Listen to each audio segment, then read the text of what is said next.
Alright, so these are my thoughts on 1001 Arabian Nights. This is an animated movie from 1959. Let's see, so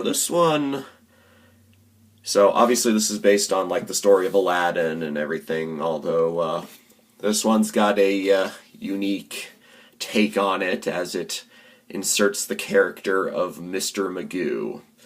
So, for those of you who don't know, Mr. Magoo is a cartoon character from the 50s who, kind of had this, basically, his shtick was that he's, nearsighted, and, he's this nearsighted old guy, and, he gets into a bunch of, dangerous situations, but, because he can't see what's in front of him, so he gets into his nearsightedness kind of gets him into a bunch of situations, but somehow, like, he has, like, the best of luck, so he gets out of them without even realizing that he was in the situation in the first place. Pretty much, that's the gist of, like, the humor. And yeah, it's kind of a one-note shtick, but yeah, they have made, like, a bunch of, like, cartoons.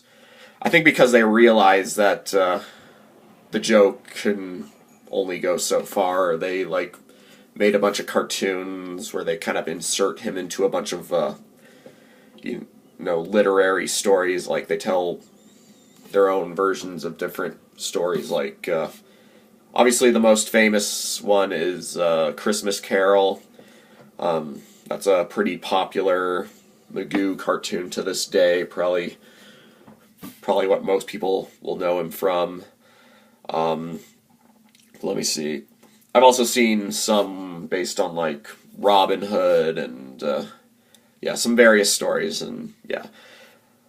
But yeah, this seems to be from before either of those. So yeah, it's a full-length animated movie starring a cartoon character from a TV series. So yeah, that kind of makes this the first cartoon adaptation movie.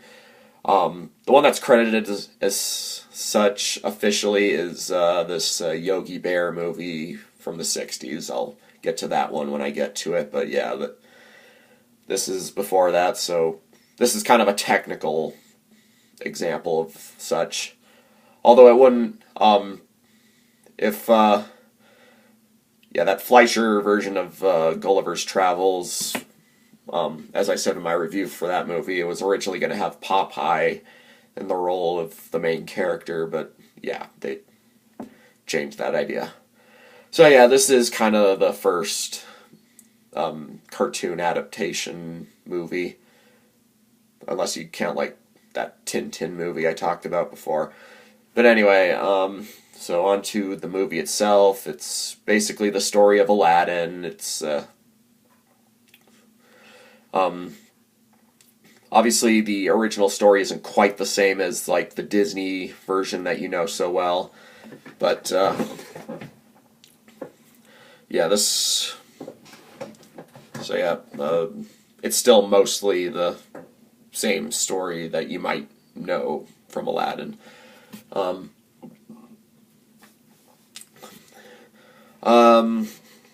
And honestly, there's not a whole lot to say about it. It's Aladdin with Mr. Magoo in it. So, Mr. Magoo's shtick is one note, yes, but at the very least, he does have some amusing one-liners here and there. And, I do think his voice actor does a really good job delivering these lines. I'm sorry, my handkerchief is in my backpack here. So, yeah. So you got all the cliches. Aladdin falls in love with this princess, but the royal vizier wants to marry her, and there's this plot to get this magic lamp, become, the powerful ruler of the kingdom, blah, blah, blah. I will say the Vizier is easily the most entertaining part of the movie. He's voiced by the same guy who voiced Captain Hook, so that's a good start. And yeah, he's definitely not as fun. He's not as great as Captain Hook was, but he's still a lot of fun to watch, and he's got some of the most amusing, jokes and stuff. They did give him this very stereotypically villainous design. It's about as mustachio twirling as you can get. There's not a whole lot else to say in terms of, the characters, Aladdin and the Jasmine stand-in. Her name is, Yasminda in this version. Yeah, those characters are boring, as you might expect of a movie from this era. The lovebirds are almost always just completely boring. What else? Yeah, the genie's kind of entertaining, I guess. So yeah, it's mostly the genie, the Vizier, and Magoo.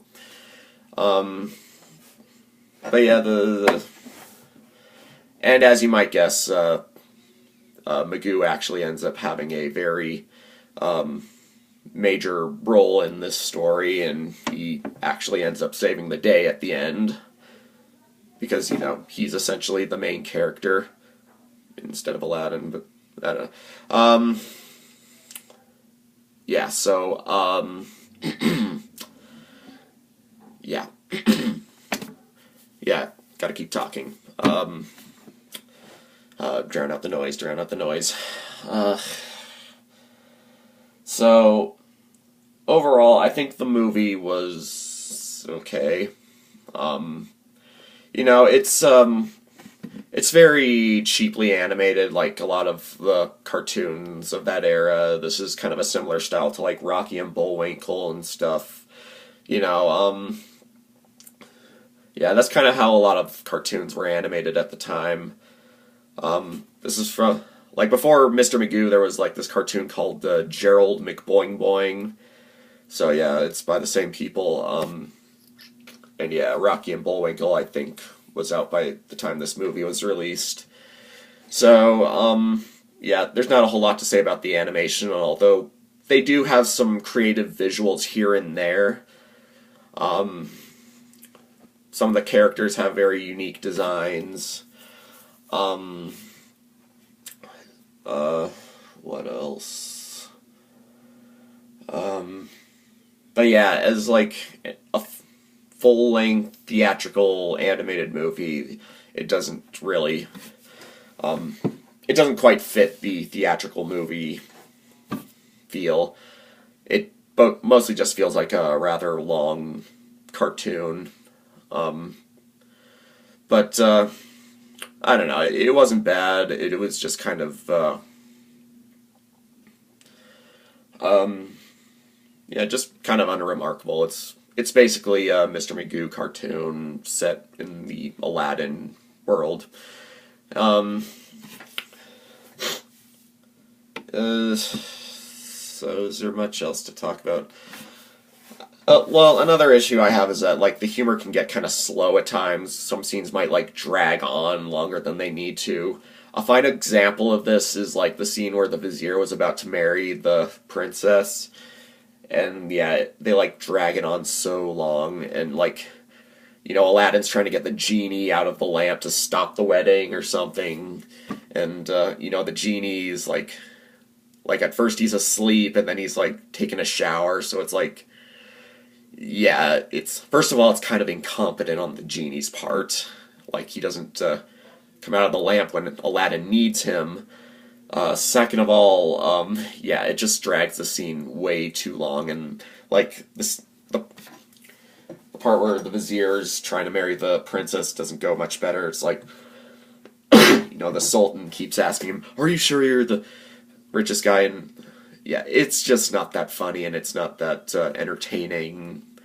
It's yeah, it just drags. So yeah, this wasn't a great movie by any means. Yeah, I thought it was just okay. Um, yeah, so I guess I would rate it a 5 out of 10. If you're a fan of like Mr. Magoo or any of these old school cartoon series, yeah, you might enjoy this, but yeah, otherwise this might be a skip. It's not particularly interesting. If you want Aladdin, watch the Disney version. At least that's what I would recommend. Anyway, I guess not much else to say. Mash it and smash it signing off.